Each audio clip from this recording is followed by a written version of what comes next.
Hello again, my name is Baylor, and in this video I'm going to be talking to you about the hip flexor strain. This is a common injury in your track and cross-country athletes, and it is also quite common in people who enjoy to run a lot. First, what I'm going to go over is what is the hip flexor. Well, the hip flexor is a group of muscles that help you lift your knee towards your body. Collectively, these muscles are known as your hip flexors. Hip flexors include the iliacus, the psoas major and minor muscle, and as well as the rectus femoris, which is part of your quadricep. Three of those muscles I just listed can be seen to the right. The rectus femoris is unfortunately not posted on the screen. And now to go over some of the mechanisms and locations of these muscles. With the psoas major muscle is a deep muscle that connects your spine to your leg and is in fact the only leg that does this. Going on to the iliacus is a flat triangular muscle that lies deep within your pelvis, and it attaches from your pelvis to your thigh bone, otherwise known as your femur, and its primary action is to flex and rotate your thigh. Now for the rectus femoris, which is one of your quadricep muscles.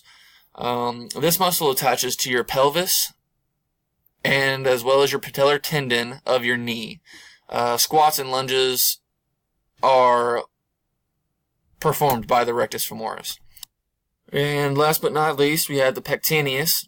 The pectineus is a flat quadrangular muscle that lies on top of your inner thigh.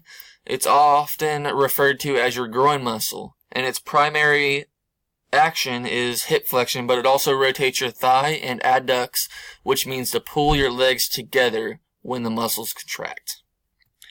Now we're going to take a look at the most popular causes of a hip flexor strain.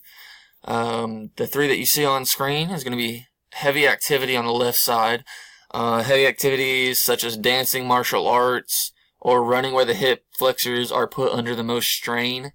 Occasionally lifting can be put into this. It just depends on what types of workouts you are performing. Sport specific, athletes who use their hip flexors in their sport and training are more susceptible to these hip flexor strains, or injury that can cause the muscles to tear. So for example, the high jump, as you see, many athletes in track and field in general are more susceptible to the hip flexor strain. And last but not least, tightness. It's always important to implement a good warm-up, as tight muscles and jarring movements, they don't go well together, and that's what causes most of our athletes' injuries. Okay, so now how to prevent. As I said before, it is vitally important that you are to implement a good warm-up stretch before participating in physical activity. You want to make sure your muscles are loose, your tendons are loose. You want to be nice and relaxed when you're performing, so you're putting your body under less stress than it needs to be. The second point is going to be stretch lower body 1 to 2 times a day to ensure muscle flexibility. If your muscles don't have elasticity or flexibility in them, you are more prone to tearing or injuring those muscles. And then the last one is going to be to strengthen the smaller leg muscles, which are less focused on. A lot of people, I am guilty of it myself as well. We go into the gym, we go into our workouts, and we tend to neglect the smaller muscles that we don't even know are there, honestly. And I promise you, once you do a workout that focuses on these muscles, you will definitely know they're there because they will be very sore. But that is a side note. It's just important to make sure you have overall good leg strength in order to help prevent injuries. So for the diagnosis, what are we going to do when the patient comes and sees us? So first of all, what's going to happen is we're going to ask, the history. What happened when this injury occurred? What were you doing? What time was it? Did you feel anything when the injury occurred? All of these things are going to help us better understand what the issue is so we can tackle it head on. Another thing that we might ask is, where's the pain located? Depending on where the pain is at, if they are able to pinpoint it or if it's a widespread pain, those answers can help us narrow out different things that it could possibly be. So for observation, that's going to go in with what we just asked them. We're going to observe, do we see any discoloration or anything like that? This also leads into the next step, which is palpation. For a purpose, obviously. You're going to look for tenderness, abnormal swelling, muscle spasms, muscle guarding. This one is a really big one because if they are trying to protect a certain muscle, it's more than likely injured. Or trigger points. And then this is going to lead us into our special test, which you see down at the bottom. We have the Weber-Barstow maneuver test, as well as the supine to long sit test and the hip scoring test. So I do not have any pictures for these, but I will explain these. As you can see on the screen, the Weber-Barstow maneuver. The patients begin in a supine position, so lying down on his or her back with the heels off the end of the table. Then the next step is for the examiner to hold the feet of the patient and place thumbs over the medial malleoli while providing a slight traction on the legs. Next, the examiner instructs the patient to flex both knees and hips to place the feet on the table aligned next to one another. And the examiner instructs the patient to bridge his or her hips upward and then return to his or her starting position. What this does is that it opens up the hips, just to make sure that nothing's getting pinched. And then from there, the examiner is going to perform, palpation just to see what's going on. Supine to long sit, after having performed the Weber-Barstow maneuver, what we're going to do is the patient or the examiner is going to passively extend the patient's legs and compare the position of the medial malleoli. If one is further up or one is shorter than the other one, you're going to want to focus on the side that is shorter because that is where most of the issue is arising.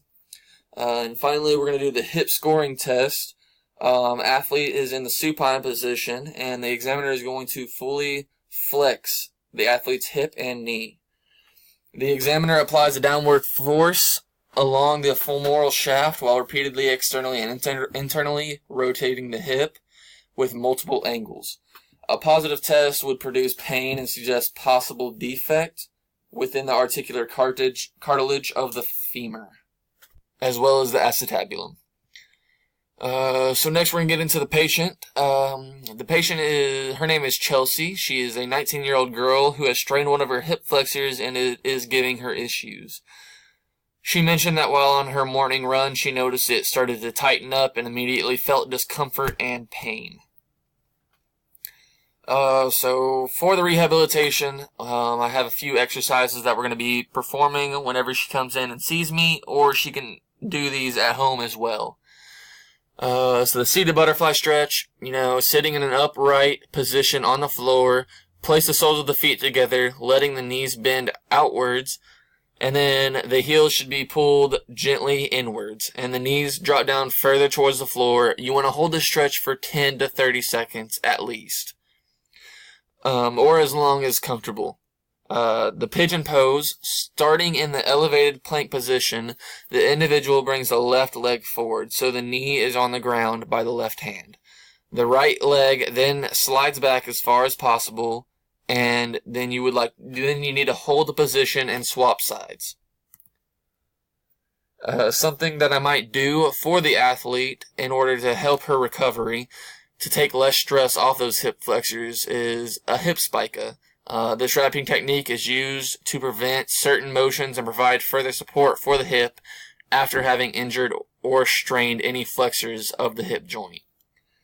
So essentially what you do is you start at the inside of the thigh and you want to pull all of that up and around the back. What this is going to do is exactly as I just said. It's going to support all of those hip flexor muscles and to help it with any of the movements that it has to perform. Part 2 of the rehabilitation, we're going to do the bridge pose.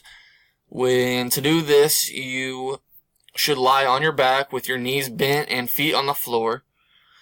They then have to take a deep breath before raising the hips off the floor and squeezing the glutes. You want to hold this for a moment and then gently lower and repeat. We're going to do this 2 sets of 10. And next up is going to be lunges. The athlete will begin by standing straight with their feet together.